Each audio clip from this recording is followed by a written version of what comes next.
3 zeros. That's the number that should terrify everybody watching this story. 30 minutes. That's how long the front door of Blueface house stayed shut behind a 9 months pregnant Nevaeh Akira. Bag zipped. Phone already in pieces on the floor. Diaper bag riding shotgun. And then that same door swung open, and Nevaeh Akira walked right back in, like the outside world had rejected her application. I need you to sit with that number, because those 30 minutes are the entire story. Not the cheating. Not the livestream confession. Not even the wedding that isn't happening anymore. 30 minutes. Half an episode of television. The length of a lunch break. And by the end of this video, you're going to understand why that half hour was the single most calculated move anybody has made in this entire saga, why Blueface should be way more scared of it than he looks, and why every outlet that covered this as a meltdown got the story completely, embarrassingly wrong. Quick thing before we crack this whole thing open. If you're the type who rewinds the part everybody else scrolled past, do the trio right now. Like, subscribe, hit the bell, because what happened inside that half hour is way stranger than the crash out itself, and the receipts in this one are dated, time-stamped, and ugly. Strap in. So here's the anchor. Nevaeh Akira, weeks away from giving birth to her and Blueface's son, Solar Porter, packed up and left the house while Blueface was off in Miami. Off camera, by the way. No stream. No episode. No content. Remember that detail, because it's going to matter more than anything else in this video. She later told viewers she'd been gone 30 minutes before turning around, and that she'd smashed her own phone somewhere in the middle of it. Then, on her next stream, Nevaeh unloaded everything. The marriage is off. She doesn't consider them together anymore. And she floated an open relationship while also flat refusing, to give up the house, because she's not about to watch another woman walk through that door and call it home. Blueface, meanwhile, had already admitted on his own live stream, sitting right next to her, breathing the same air as her, close enough to touch her shoulder, that he'd been unfaithful with Chrisean Rock. Yeah, we're going there. All the way there. Buckle up, because the order of operations in this story is the whole crime scene. Now watch how the receipts stack, because this is where the whole thing turns from sad to surgical. Start with July 17th. A live stream. Nevaeh present. Blueface looking dead into the camera and declaring, quote, "I wouldn't have made you my girlfriend if I was going to cheat on you. Keep that one in your pocket. Frame it. Put it on the mantle. Put a little spotlight on it." Because 4 days later. 4. July 21st. Same setup. Same camera. Same woman beside him, 9 months pregnant with his son. And Blueface goes, "I cheated. I know. Sorry. For days. Not 4 months. Not a rumor that aged poorly over years. The warranty on that promise expired in 96 hours. I've owned toasters with longer guarantees. Most warranties don't survive shipping. His didn't survive the weekend. And Nevaeh's answer, when Complex wrote up the exchange, was this. Quote, "There's no reason to say sorry if you had intentions on doing it." Okay, everybody needs to understand what that sentence actually is, because the internet read it as a clapback and moved on, and it is so much more than a clapback. That's not a girlfriend's response. That's a closing argument. She didn't scream. She didn't perform for the chat. She didn't give the internet a single frame of the meltdown they were drooling for. She handed Blueface a sentence he couldn't talk his way out of, and she did it in one breath, without raising her voice, without standing up, without giving him anything to clip. Honestly, the quietest bodying of the summer. Maybe of the year. Courtroom behavior from a woman on a couch. Now slide 1 day earlier, because the geometry here is insane. July 20th. A boat party in LA, Blueface streaming on Twitch. And Chrisean Rock walks up on him about their son, Chrisean Jr., and his public denials. Her line, on camera, quote, "When you start claiming your son, that's when the beef is over." Think about the geometry of that 72-hour window. The ex sets a condition. The current gets a confession. 24 hours apart. You couldn't script it tighter if you tried, and believe me, with this man, somebody probably tried. And then Nevaeh, days after the suitcase spin, on her own stream, in her own house, on her own channel, says the sentence that should have been the headline in every single outlet covering this. Quote, "I don't think we're together. I think we're just in a house together." Yeah, I don't have a joke for that one. I've been sitting with it for days, and I still don't. A woman due within weeks describing her relationship as a mailing address. 2 names on a lease. A shared roof over a dead thing. Just sit with it. And one more, because it tells you exactly where Nevaeh's head actually was, and it's not where the internet thinks it was. Quote, "I was going to book my tickets to Bali. I was thinking that's so heavy. Like, I can have the baby in Bali. Bali. Say it out loud. Bali. Not her mama's couch. Not a girlfriend's spare room. Not a hotel across town where the blogs could find her in an hour. Another hemisphere. A different ocean. A place where the due date belongs to her and nobody else. That's not a tantrum. That's not a hormones talking moment. That is a draft of an exit plan, with dates and logistics, written by a woman carrying a full-term baby, researched at 3 in the morning while the father of that baby was on a boat with his ex. Remember I said that. It's coming back around, and when it does, it's going to hit different. Alright, let's lay the whole timeline flat on the table, because the order of operations is the story, and the story is uglier in sequence than it is in pieces. February 22nd, the pregnancy goes public on a Twitch stream. Maternity photos follow. Blueface posts, quote, "Family first." Sweet caption. Frame that caption too, because we're coming back to it with a sledgehammer, and it's not going to survive the impact. Then the long quiet stretch where, by Nevaeh's own account, she was alone for most of this pregnancy. Her words, not mine. Quote, "He left me lonely my whole pregnancy. Not some of it. Not the hard trimester. My whole pregnancy." July 17th, the promise. July 20th, the boat. July 21st, the confession. And somewhere inside that same window, there's also the Catalina Island trip with Chrisean that got mentioned on stream, almost in passing, the way the worst details always get mentioned. So the boat wasn't a reunion. It was a sequel. There was a whole cinematic universe of betrayal playing before the boat even left the dock. And after the boat, that same night, Chrisean texts Blueface trying to pull up, and he screenshots her messages and posts them publicly with a caption accusing her of wanting to be, his words, part of the circus. Hold on. Back up. Read that sequence again, slowly. This man broadcasts the confession on a stream. He posts the ex's texts as content. He turns a pregnant woman's worst week into a programming block. Every single emotional beat of Blueface's life gets monetized in real time, converted to clips before the tears are even dry, packaged, and uploaded while the people in the story are still bleeding. And the one moment in this entire saga, the single solitary moment that happened off camera, was hers. The packing, the leaving, the phone shattering on pavement. No cameras. She didn't give him the episode. That's not an accident. That's actually, wait, let me not run ahead of myself. Timeline first. We'll get to what that silence means, because it means everything. So Miami happens. Blueface is gone. Nevaeh is due within weeks. And she packs. Picture this scene, because she described it herself, and it's devastating in the smallest possible way. She has her people, Trey and Mike Millie, helping her carry bags while she's, in her own words, waddling back and forth outside the house. Waddling. 9 months pregnant. Hauling a life out of a house one trip at a time. Her son's superior is upset, doesn't understand what's happening, wants to go to Jay's house. A kid asking for somewhere stable while the adults rearrange the rubble. She gets everything loaded into the car. The bags. The diaper bag. The kid. Herself. She leaves. The door shuts. And 30 minutes later, she's back. Why? Everybody asked why. The comments asked why. The blogs asked why. And Nevaeh answered it herself, in her own words. And the answer is the most important part of this entire video. 2 anchors she named. 1. Her son's school is over there. 2. And this is the one that matters. The one that should have been printed in bold. Quote, "The destination was my apartment that you paid for." Do the math on that sentence. Say it slow. Her exit route ran through a property in his name. The escape hatch had his name on the deed. The lifeboat was registered to the captain of the ship she was fleeing. She got in that car, pointed it at freedom, and somewhere inside those 30 minutes, Nevaeh Akira audited her leverage mid-drive, at 9 months pregnant, with a shattered phone in the cup holder, and she found the flaw in the plan. The apartment wasn't freedom. It was a satellite office of the same company. So she turned the car around, not like a woman defeated, but like a woman who had just run the numbers twice and decided the deal wasn't ripe yet. That's what the 30 minutes was. Not weakness. Not a crash out. An audit. A field test of her own escape route that came back marked insufficient funds. And then the detail nobody priced in. Nevaeh says she's getting induced the following week, the 17th, instead of waiting until the 24th. She moved the birth up a week. We'll get to why that matters, because it matters a lot more than the blogs understood. Zoom in with me now, because 3 fragments inside this story are carrying more weight than everything else combined. Fragment 1, the phone. Nevaeh didn't throw it at a wall in a fight. There was nobody there to fight. Blueface was in Miami. The house was empty except for her people carrying bags. She broke her own phone, alone, mid-crisis, with her own hands.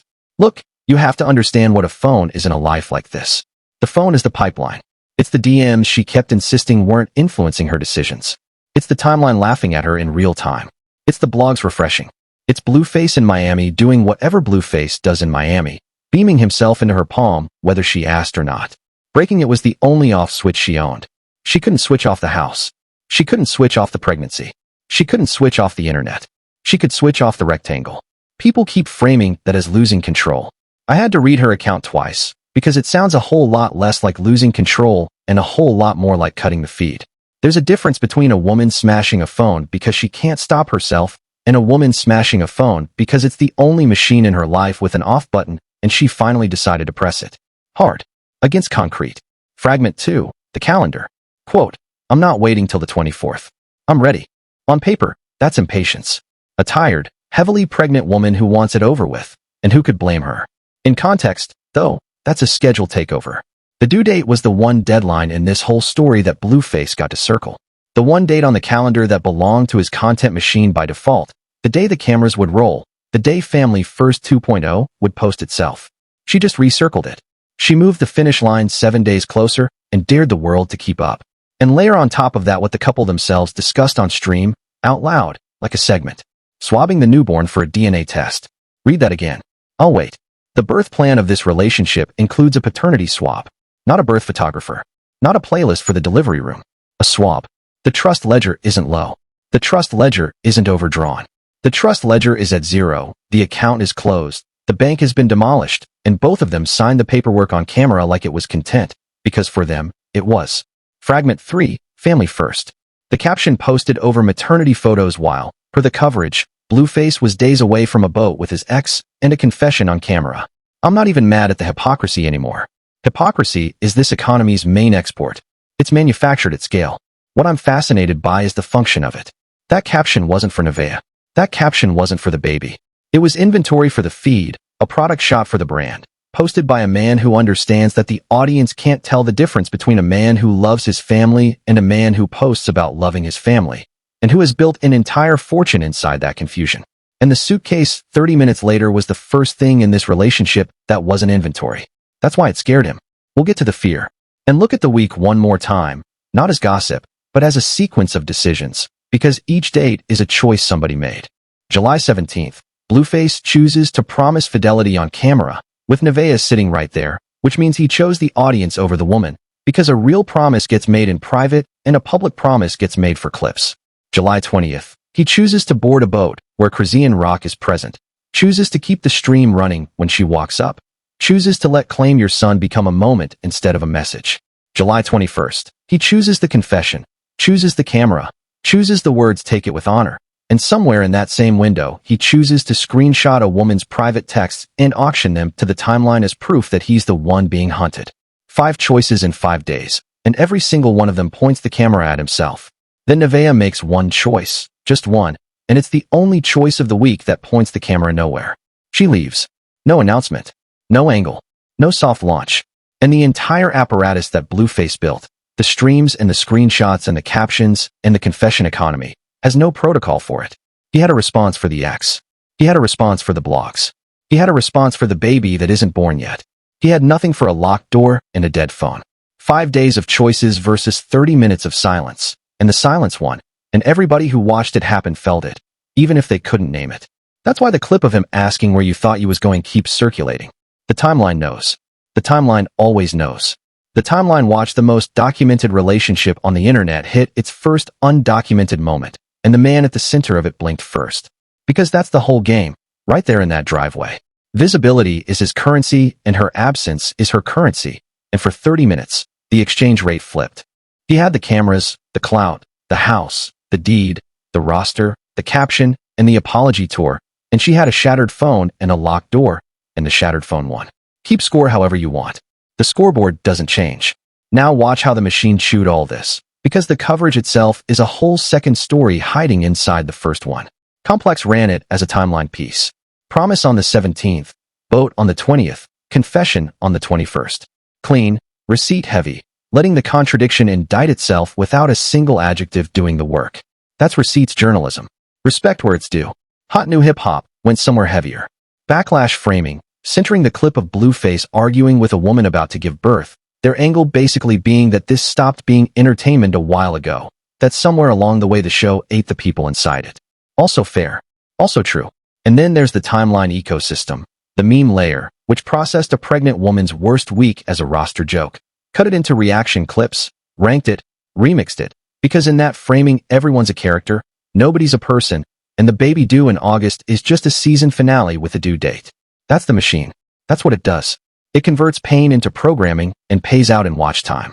Now, the loudest counter-narrative making the rounds, and I'm going to steelman it straight, because if we're doing this, we're doing it honestly. She knew what this was. She knew who he was. She stays for the house, the lifestyle, the proximity. The open relationship talk proves it. She doesn't want Blueface. She wants the setup. She's not a prisoner. She's a shareholder. And you know what? Half of that is defensible. I'm not going to pretend it isn't. Nevaeh said the house part out loud herself, on her own stream, in plain language. She is not about to watch another woman walk into that house. She said the quiet part with her whole chest. But the whole theory collapses on one detail, one single moment on one single stream, and it's this. The man on that stream telling her, quote, "Don't nobody want you but me." And then, when Nevaeh floated seeing other people and coming home after, Blueface answering with, quote, "Get the F out." Instantly. No pause. No negotiation. If she's the one clinging to the setup, why does the setup's owner panic at the idea of the door swinging both ways?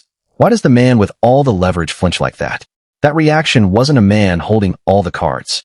That was a man who just heard his own leverage described back to him, out loud, on stream, in real time, in the mouth of a woman 9 months pregnant with his son, and he did not like the sound of his own business model coming home to roost.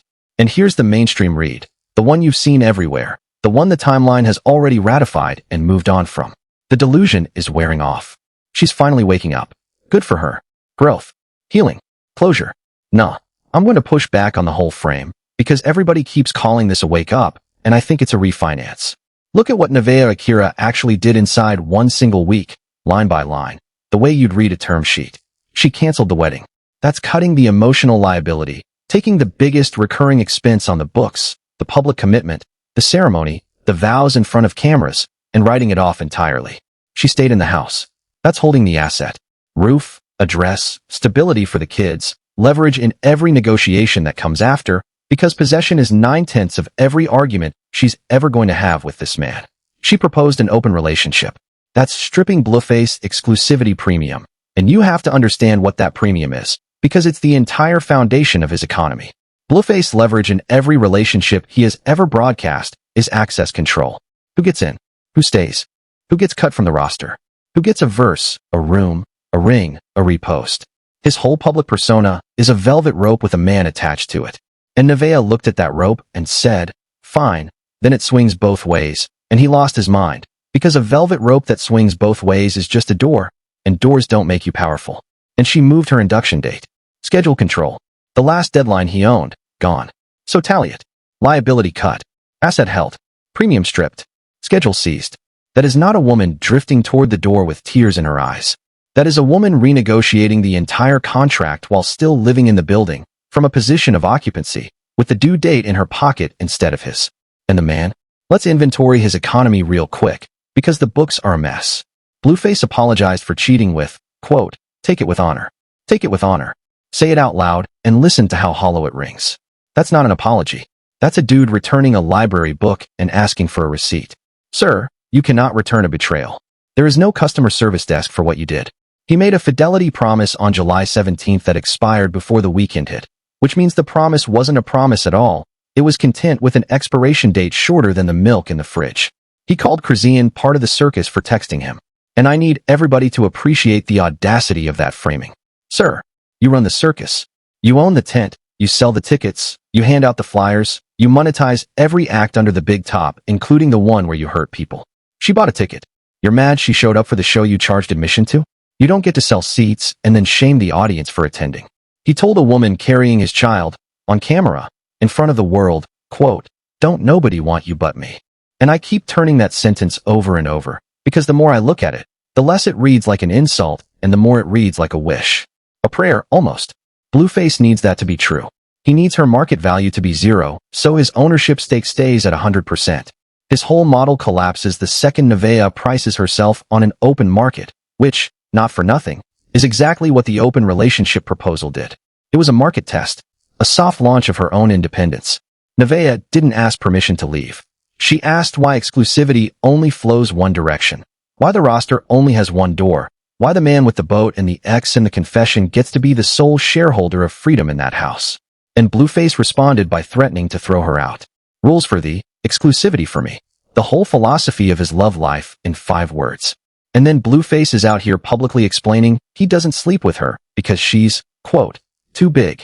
A man narrating his own cowardice on a press tour nobody booked him for, answering questions nobody with sense asked, confessing to smaller and smaller crimes while the big one sits right there in the timeline, dated July 21st, in his own voice, on his own stream.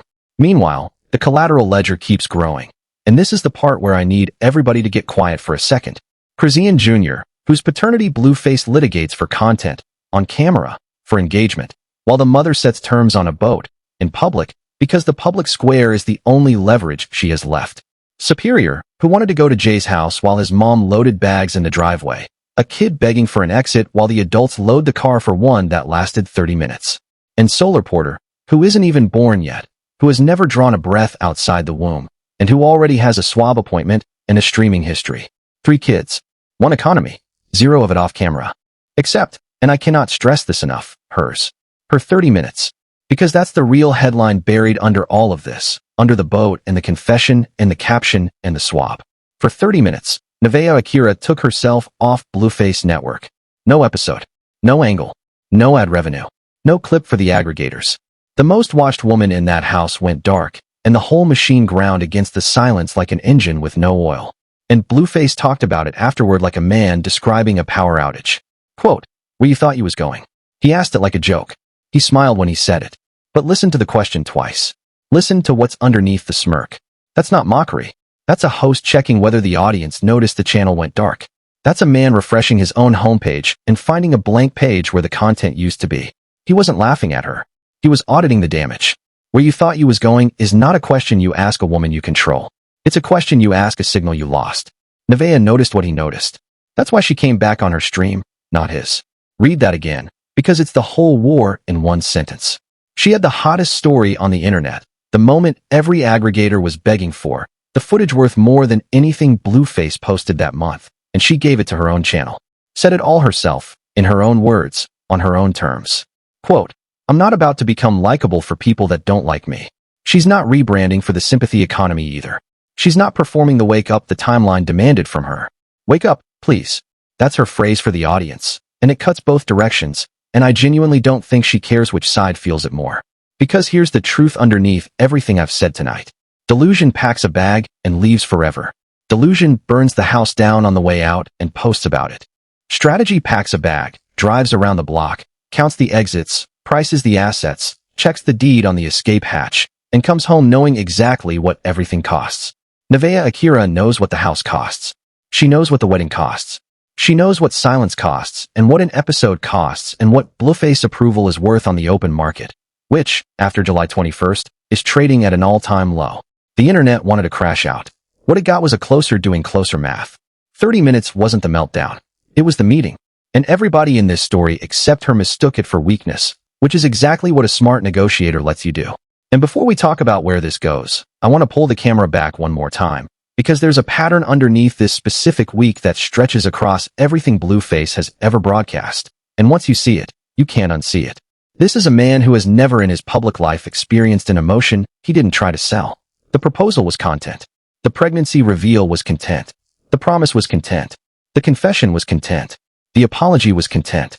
The ex's text messages were content. Even the denial of his own son, a thing that will follow Chrisean Jr. for the rest of his life, got processed through the machine and came out the other side as engagement. There is no basement to this.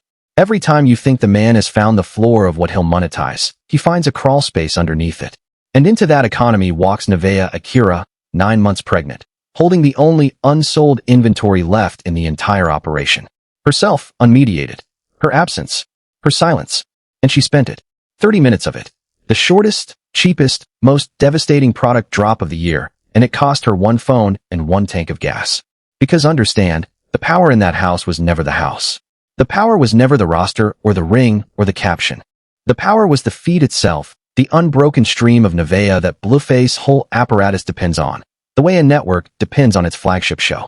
And on that day, for 30 minutes, the flagship show walked off the network, and the network's response tells you everything about where the leverage actually lives. He didn't celebrate the peace. He didn't enjoy the quiet. He asked, on camera, where you thought you was going. like a station manager demanding to know why the feed cut to black. Every word out of his mouth since that afternoon has been an attempt to repackage those 30 minutes as content he controls, to retroactively buy back the one thing she sold to nobody. And he can't. That's the part that should keep him up at night. He can't clip it, because there are no cameras. He can't frame it, because she narrated it herself afterward. He can't monetize it, because the product was the absence of product. The most valuable thing Nevaeh Akira has ever done on the internet is disappear from it for half an hour. And there is not a single thing in Blueface's entire playbook that answers that. You can't outpost a blackout. You can't outstream a locked door. The man has spent years proving that everything in his life is for sale, and in 30 minutes, Nevaeh proved that the most important thing in his life isn't. So where does this go from here? I've been turning this over all week, and I keep landing on 3 roads. 3 versions of the next 12 months, and every one of them runs through that same front door. Road 1, the most likely one, and I'd put real money on it, lands in a delivery room the week of the 17th. Watch how this plays, because you've seen this episode before, just with different cast members. Blueface shows up, camera adjacent, soft focus. Some version of Family First 2.0 already drafted in the Notes app, probably already workshopped, probably already has a caption with a blue heart in it. He holds the baby. He looks tired in a photogenic way. The blogs run it. The timeline forgives him in the comment sections that were calling for his head 72 hours earlier, because a newborn is the most powerful public relations tool known to man, and he knows it. The open relationship question gets negotiated on stream, meaning monetized, meaning never actually answered, because an answered question is a dead storyline and nobody in that house kills a storyline on purpose. Nevaeh stays in the house through the newborn stretch, because she told you herself, she wants them leaving for the hospital together. Read that again. She wants them leaving for the hospital together. That's not a woman planning an exit next month. That's a woman planning a tableau. And the she's gone for good crowd. The ones who have been wrong every single month of this relationship. The ones who predicted the breakup in February and April and June, and every single time the bags touched the driveway, will spend the rest of the year moving their own goalposts. Their next L is already scheduled. It arrives the morning the first family photo posts. Road 2 flips the entire table. Once the baby's here and the dust settles, once the newborn fog lifts and the hormones level out, and the house gets quiet in the way houses get quiet after a baby stops being a news event, remember one thing. Nevaeh already rehearsed the exit. Bali wasn't a fantasy. Bali was a dry run. Tickets priced. Hospital plan considered. The whole thing stress-tested in her head at 9 months pregnant, in the middle of the worst week of her public life, while the internet was calling her delusional. And here's what I know about people who rehearse. People who rehearse eventually perform. Nobody runs the route in their head, prices the tickets, picks the hospital, and then forgets the route exists. The map stays in the drawer. And don't be shocked when the fuse comes from the other side of the family tree, because Chrisean's condition, claim your son, is sitting there unresolved, ticking, getting louder every time Blueface denies that baby in public. And if the newborn swab becomes content, and let's be honest with ourselves, everything in this man's life eventually becomes content. Both paternity storylines collide on the same timeline. Chrisean's son on one track, Nevaeh's son on the other. 2 mothers, 2 swabs, 1 man, 1 feed. That's the episode where Blueface discovers that the open relationship clause he laughed at, the one he answered with "get the F out," was the only clause that ever mattered. Because it's the one that removes his approval from Nevaeh's decisions. It's the clause that says her choices don't need his signature anymore. Watch his tone change the first time she doesn't ask. Not the first time she leaves. The first time she doesn't ask. There's a difference, and he's going to feel it in his teeth. And road 3, the long road. The one nobody wants to talk about because it's the only one that isn't entertainment. 5 years out, this era gets studied. Not celebrated. Studied. The roster model. The confession as content pipeline. Relationships run like season passes with renewal dates and mid-season trades. Fidelity promises with 96-hour warranties, broadcast live, clipped before the apology lands. By 2030, expect a wave of imitators, a whole generation of streamer couples who watched this economy work and decided to build their own versions, and most of them will skip the part where it eats everyone involved, because that part never makes the highlight reel. And Solar Porter grows up, able to pull up his parents' negotiations in 4K. That's the residue nobody's pricing in. Not the blogs. Not the meme pages. Not Blueface. Definitely not Blueface. These kids are the first generation who won't need to be told what happened in their families. They won't need the Annie who whispers the real story at the cookout. They'll just press play. July 17th, the promise. July 21st, the confession. The boat. The swab. The caption. The 30 minutes. It's all archived. It's all monetized. It's all waiting for a boy who can't walk yet to grow old enough to type his own last name into a search bar and meet his parents exactly as they chose to be seen. Think about what that discovery does to a kid. Think about who pays that bill, because it isn't the algorithm, and it isn't the audience, and it isn't the man who charged admission to the circus. The bill always lands on the smallest person in the story. As for Nevaeh, the next window tells us everything we need to know. Once the baby's here, watch the door, not the streams. The streams will lie to you. The streams are supposed to lie to you. Lying to you is their business model. The door doesn't lie. 30 minutes was the trailer. And trailers, by definition, end. The feature presentation is whatever happens the first time the bags touch that driveway again. And this time the deed on the escape hatch has somebody else's name on it, or she doesn't come back at all. Either way, the woman who smashed her own phone to cut the feed already told us who she is. We just have to decide whether we believe her. Alright, I want the smoke in the comments, and I want it organized. Question 1. Was the 30 minutes a crash out, or the smartest move anybody has made in this entire saga? Question 2. Which road does this go? Delivery Room Reunion, Bali 2.0, or the Paternity Collision episode? And question 3. The one I actually want answered. When Blueface asked where you thought you was going, did you hear a joke, or did you hear a man checking the damage? Tell me I'm wrong. Fight me down there. Like, subscribe, bell on, all 3, because part 2 of this story literally has a due date. The induction is already on the calendar, the swab is already in the room, and when that baby arrives, this whole board resets. We will be in the room when it drops. The receipts will be dated, the timeline will be flat, and the door will be watched. Let's go.